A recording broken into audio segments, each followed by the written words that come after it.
What inner voice or instincts guide you when making decisions?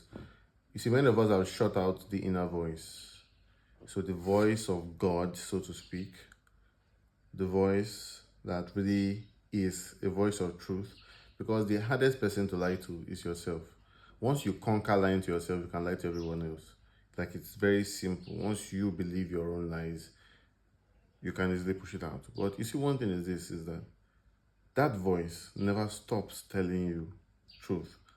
But we have found ways to dim it, to douse, or to quiet the voice. So many of us have the voice quieted, including me.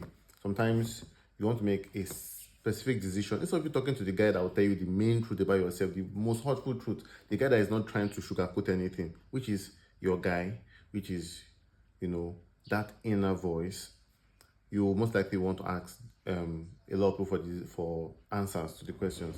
So I was listening to Neville. Those of you know Neville. He pointed out something one time, and he said, the best way to make the worst decision is to ask everyone. And I've discovered that a lot of people are not living your life. They do not understand the things that make you tick. So when you ask them for answers, they will give you the answers that align with them. So people that have certain experiences about a particular thing would give you the answer to that thing based on their own experience of that thing.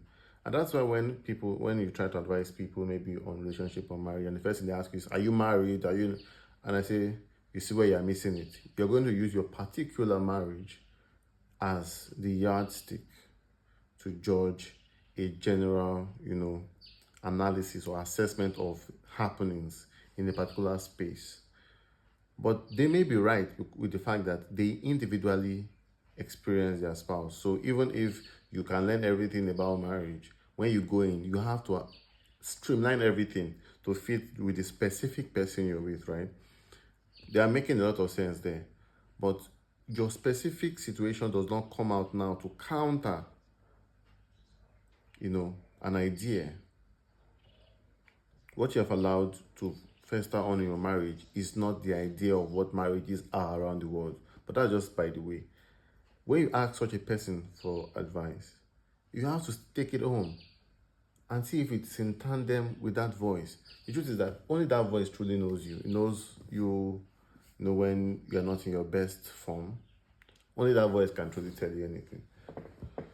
Really, only that voice can truly tell you anything. So, the third question, what is that inner instinct that guides your every decision? Do not quiet that guy. I have found that when you quiet that guy too much, you miss out on a lot of things.